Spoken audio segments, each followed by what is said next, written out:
अंदाज नया, माध्यम नया, पॉलिटिक्स वाला। आओ राजनीति करें। नमस्कार, पॉलिटिक्स वाला पीएम टाइम में एक बार फिर आपका स्वागत है। भारत और पाकिस्तान के बीच युद्ध भी हो गया, युद्ध विराम भी हो गया। उसके बाद तीनों सेना अध्यक्षों ने प्रेस ब्रीफिंग करके ये भी बता दिया कि हिंदुस्तान ने पाकिस्तान को कितनी जगह नस्ते नाबूद किया है, किन किन मोर्चों पर खत्म किया है। इसके बाद अमेरिकी राष्ट्रपति डोनाल्ड ट्रंप ने दोनों के बीच सीज फायर की घोषणा कर दी। इस तमाम चीजों के बाद एक उम्मीद थी कि प्रधानमंत्री क्या बोलते हैं। भारत के प्रधानमंत्री ने सोमवार रात 8 बजे राष्ट्र के नाम अपना संदेश जारी किया। प्रधानमंत्री जब बोलते हैं तो बतौर दुनिया के सबसे बड़े लोकतंत्र के सबसे जिम्मेदार पद पर बैठकर वे कुछ जरूरी सवालों के जवाब देंगे। जो पहलगाम मसले, उसके बाद छिड़े भारत पाक संघर्ष और फिर संघर्ष विराम को लेकर लगातार जनता के मन में उठते रहे हैं। बहुत से सवालों के जवाब प्रधानमंत्री को सुनने के बाद भी नहीं मिले। कुछ सवाल जिनके जवाब की उम्मीद अब भी देश कर रहा है, उम्मीद कर रहा है कि प्रधानमंत्री इस पर और थोड़ी रोशनी डालेंगे। सवाल जनता के हैं। सबसे पहला सवाल, आतंकवादी कौन थे? वो 4 आतंकवादी जिनकी तस्वीरें जारी की गई थी, वे कौन थे, कहां से आए थे, कैसे आ गए, कैसे चले गए? कुछ पता चला? किसी को इस बारे में कुछ भी नहीं जानकारी मिली। इतने सैलानियों की मौजूदगी के बाद पहलगाम से सुरक्षा हटाने का फैसला किसका था, क्यों था और किस प्रक्रिया से हुआ, इस पर कोई बात अब तक नहीं हुई। तीसरा बड़ा सवाल, इस भूल चूक गलती का जिम्मेदार कौन है? इंटेलिजेंस फेल्यूर की, सुरक्षा की, उन पर क्या कार्रवाई हुई जो इस सब फेल्यूर के जिम्मेदार हैं, सुरक्षा घटाने के जिम्मेदार हैं? इस पर कोई बात नहीं हुई। चौथा सवाल, तपस्या में यहाँ जो कमी रह गई उसकी माफी चाहे तो मांगी जा सकती थी, लेकिन किसी ने कोई माफी नहीं मांगी। आम आदमियों की जान गई है। पांचवा सवाल, प्रधानमंत्री को ऐसा क्यों लगा कि जब पहलगाम का मामला इतना गंभीर है, उन्होंने भाषण में भी कहा, तो वे चुनावी रैली और अडानी वाले कार्यक्रम में हिस्सा लेने क्यों चले गए? ऐसा क्या महत्वपूर्ण था या इसके पीछे उनकी क्या रणनीति थी? ये सवाल भी देश जानना चाहता है। सवाल नंबर 6, सर्वदलीय बैठकों में प्रधानमंत्री आने से क्यों कतरा रहे थे? ये उनकी कोई सुनियोजित रणनीति थी या वे यूं ही बैठकों में नहीं आ रहे थे, विपक्ष का सामना नहीं कर रहे थे? इस पर भी कोई जवाब नहीं आया। सवाल नंबर 7, देश को अभी तक नहीं पता कि कुल कितने हिंदुस्तानियों की जानें गई हैं, कितने घायल हुए हैं। पूरी दुनिया में उन महंगे जहाजों को गिराने की बात हो रही है, महंगे जहाज यानी राफेल की बात कर रहे हैं हम, जिनके विवादास्पद सौदों के बारे में बात करने से भी सरकार बचती रही है। उन राफेल का क्या हुआ, न वे बता रहे हैं न सरकार बता रही है। अब चूंकि राफेल गिरे या नहीं गिरे ये हम भी नहीं कह रहे, लेकिन सरकार को स्पष्ट तौर पर यह बताना चाहिए कि राफेल गिरे या नहीं गिरे, पाकिस्तान सही बोल रहा है या झूठ बोल रहा है। जनता को यह जानने का हक तो है। और इसमें क्या दिक्कत है? युद्ध काल में निश्चित तौर पर कुछ हानि होती है और उसे स्वीकारना भी चाहिए, पर प्रधानमंत्री ने ऐसा कोई जवाब नहीं दिया। अगला सवाल है कि अपने भाषण में वे 100 आतंकियों के मारे जाने का ऐलान कर रहे हैं। बिल्कुल राउंड फिगर में 100 आतंकवादी मार दिए गए हैं। पत्रकारिता के लिहाज से एक ऐसा फिगर जो राउंड फिगर हो, आलसी और गैर जिम्मेदार रिपोर्टिंग मानी जाती है। न्यूज रूम में अक्सर जो व्यक्ति ऐसा बिल्कुल परफेक्ट फिगर लेकर आता है, उस रिपोर्टर की रिपोर्टिंग पर सवाल उठते हैं कि ऐसा कैसे हो सकता है। और अगर वाकई 100 का राउंड फिगर है तो ये बहुत अलग तरह की बात है कि इतना परफेक्ट सेंचुरी मारी है। हालांकि इनमें से प्रमुख असर मसूद बच गया है, उसके परिवार के लोग साथी मारे गए हैं, ये सब बताया गया है।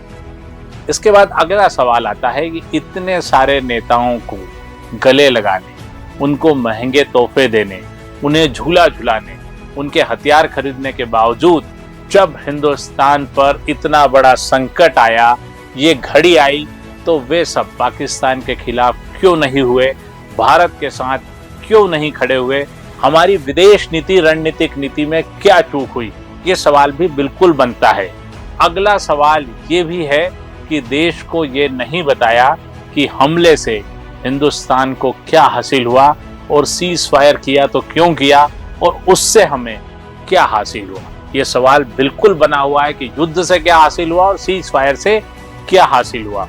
अगला सवाल ये भी है कि अमेरिकी राष्ट्रपति को अचानक से भारत के बारे में प्रचार करने की क्या पड़ी है, वे क्यों इस सब में कूद गए, वे भारत से पहले क्यों सीज फायर का एक्स पोस्ट पर मैसेज डालते हैं, वे बार बार क्यों कह रहे हैं कि उन्होंने बीच बचाव करके दोनों देशों के बीच सुलह और संघर्ष विराम करा दिया है। क्या वे हमारे बीच में मध्यस्थ हो गए हैं, क्या हिंदुस्तान ने तीसरे पक्ष को मान लिया है। और ये भी कह रहे हैं डोनाल्ड ट्रंप कि व्यापार के लालच में दोनों देश सुलह के लिए मान गए। ये भी बड़ा सवाल है, इसका जवाब प्रधानमंत्री को देना था कि क्या व्यापार के लिए हमने देश को किनारे रखकर आर्थिक नीति के लिए ये सुलह कर ली है, ये सीज फायर कर लिया है। और अगर ट्रंप ऐसा कह रहे हैं तो उसका जवाब हिंदुस्तान को देना था। कम से कम प्रधानमंत्री को तो इस बारे में स्पष्ट बात रखनी थी। एक महत्वपूर्ण सवाल और है जिस पर प्रधानमंत्री ने कुछ नहीं कहा कि भारत की कश्मीर को लेकर क्या विदेश नीति बदल गई है। क्यों बार बार डोनाल्ड ट्रंप कह रहे हैं कि मैं कश्मीर में मध्यस्थता को तैयार हूं। तो देश को भरोसे में लेना चाहिए, बताना चाहिए कि अब कश्मीर मध्यस्थता के लिए खुल गया है। और अगर नहीं खिला है तो फिर मोदी को यह भी बताना चाहिए कि ट्रंप और दूसरे विदेशी राजनयिक जो कश्मीर पर मध्यस्थता की खुलेआम पहल कर रहे हैं वो सरासर गलत है। हिंदुस्तान कश्मीर में किसी की मध्यस्थता स्वीकार नहीं करेगा।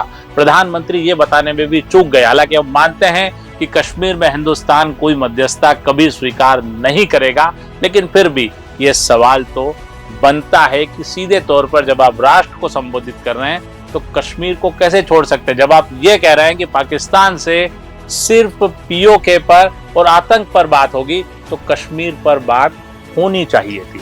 इसके अलावा एक अगला सवाल है कि पूरे भाषण में सिंदूर की दुहाई तो मोदी जी ने कई बार दी, पर जिनका सिंदूर उजड़ा उनकी जो तौहीन, उनको जिस तरह से ट्रोल मोदी समर्थकों ने किया उसके बारे में उन्होंने चुप्पी बनाए रखी।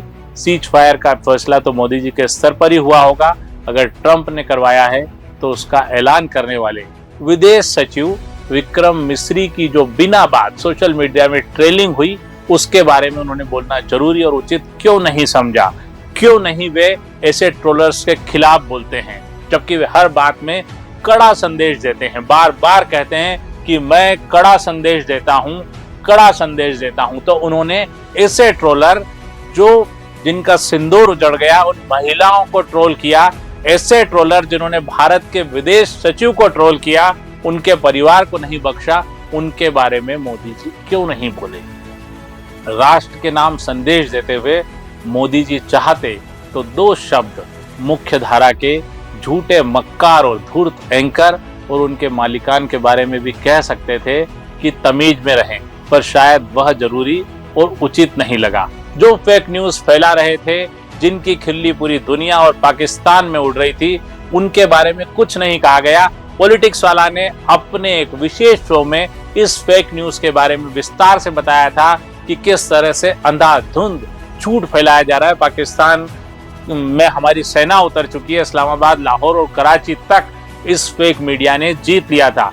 इनको फटकार क्यों नहीं लगाई गई, इनके बारे में बात क्यों नहीं की गई।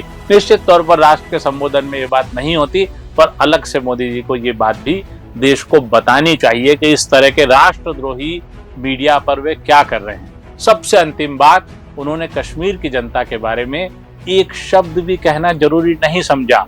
वही पहलगाम जो कश्मीर में है, जो टूरिस्ट सेंटर है, जो आतंकवाद के खिलाफ इतनी संख्या में पहली बार सड़क पर उतरा है, जिसने हिंदुस्तान के पक्ष में अपनी बात रखी है, और जब बाकी भारत में जो बच्चे पढ़ने और नौजवान कारोबार करने गए उनके साथ यानी कश्मीरियों के साथ हिंसा और दूसरी जातियां की गई, पर वे पहली बार एकजुट होकर हिंदुस्तान के पक्ष में दिखे, उनके बारे में कोई बात नहीं की गई। ऐसे तमाम सवाल देश के सामने अब भी बरकरार हैं।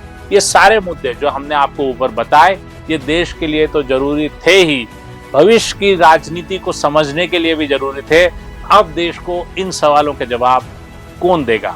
भले संदेश में आने से रह गए हों, पर फिर भी इनके बारे में हमारे मन में अब भी उत्सुकता है। हम उम्मीद करते हैं कि सरकार इन तमाम सवालों के जवाब जरूर देगी। इस पूरे इनपुट में हमने बीबीसी के पूर्व संपादक निधीश त्यागी के लेख से भी बहुत से मुद्दे, बहुत से सवाल लिए हैं।